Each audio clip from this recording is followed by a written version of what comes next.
You ever sit in a window seat on a plane, look out at that massive wing, and just wonder? I mean, how on earth does this giant metal tube weighing hundreds of thousands of pounds actually get off the ground and just hang out up there? Well, let's get into it, because it isn't magic, it's physics, and honestly, it's absolutely incredible. So yeah, how does a machine this huge stay up in the sky? The secret isn't one single thing.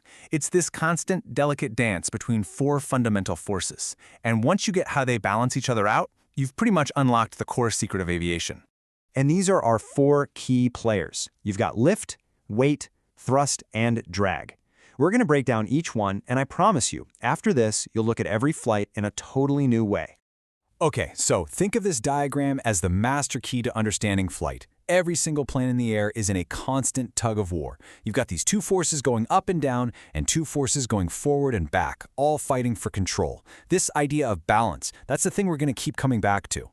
So here's the game in a nutshell. Lift is the force pushing up, and it's always fighting against weight, which is gravity pulling down.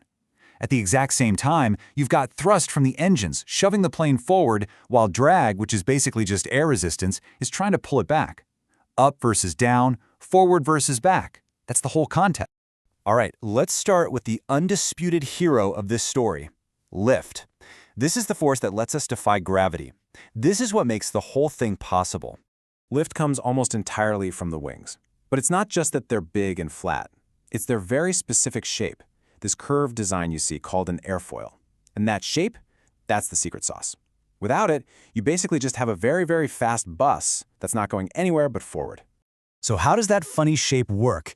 Well, as the wing slices through the air, that curved top forces the air going over it to travel a longer path. That means it has to move faster than the air moving under the wing. Now, some basic physics for you.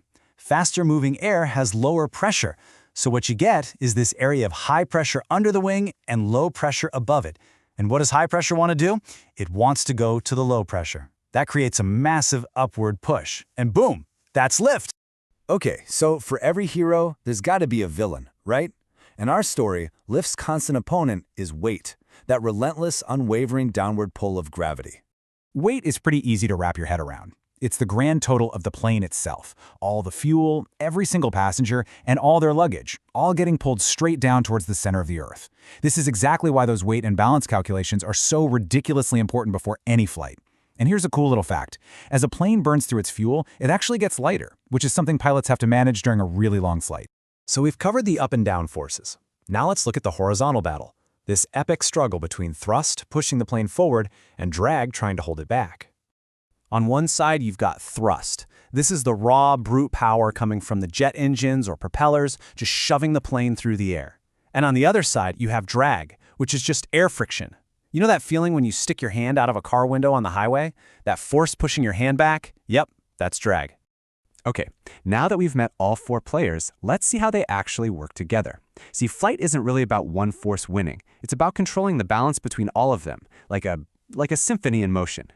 And there is no better place to see this dynamic dance than during takeoff. This is where the forces are deliberately and dramatically thrown out of balance for one single purpose, getting this thing airborne. First up, the engines roar to life at maximum power. The pilot lets go of the brakes, and the plane starts rocketing down the runway. Right now, the math is simple. Thrust is way, way bigger than drag, which means you get some serious acceleration. As the plane goes faster and faster, more air is rushing over those wings, creating more and more lift. The pilot is just waiting, watching the airspeed indicator, waiting for that one critical moment, the exact point where the upward force of lift finally equals the entire weight of the plane. They call that rotation speed. And then, with just a gentle pullback on the controls, the pilot tilts the nose up. That increases the wing's angle, generates just enough extra lift to finally tip the scales. And for that one amazing moment, lift is finally greater than weight, and the plane leaves the ground. You're flying. Now, once you're way up there at cruising altitude, the goal isn't climbing anymore. It's all about efficiency. The pilot brings everything into a state of perfect equilibrium. Lift now equals weight, and thrust equals drag. This perfect balance is what allows the plane to fly straight and level for hours on end, just smoothly and stably cutting through the sky.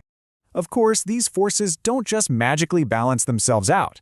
It takes a ton of skill to manage this whole process. which is where the pilot comes in. They're the conductors of this whole symphony. Pilots have a whole toolkit they use to manipulate these forces. On the wings and the tail, they can move things called control surfaces, flaps, ailerons, which are basically these little movable panels that change the wing shape to tweak lift and drag. That's how they turn, climb, and descend. And all the while, they're managing the engine's throttle to control thrust. It's a non-stop process of tiny adjustments to keep everything perfectly in shape. You know, this quote from our source material really just nails it. Flight isn't a fixed thing. It's this continuous, fluid dance. It's a beautiful testament to human ingenuity and, just the laws of physics all working together in perfect harmony. So, the next time you're on a flight, you'll know you're not just sitting in a chair in the sky. You're witnessing this invisible ballet of physics. We have mastered this delicate balance to an absolutely remarkable degree, connecting our entire world in ways people once thought were impossible. And that leaves us with one last really exciting question. Now that we've conquered the skies, what comes next?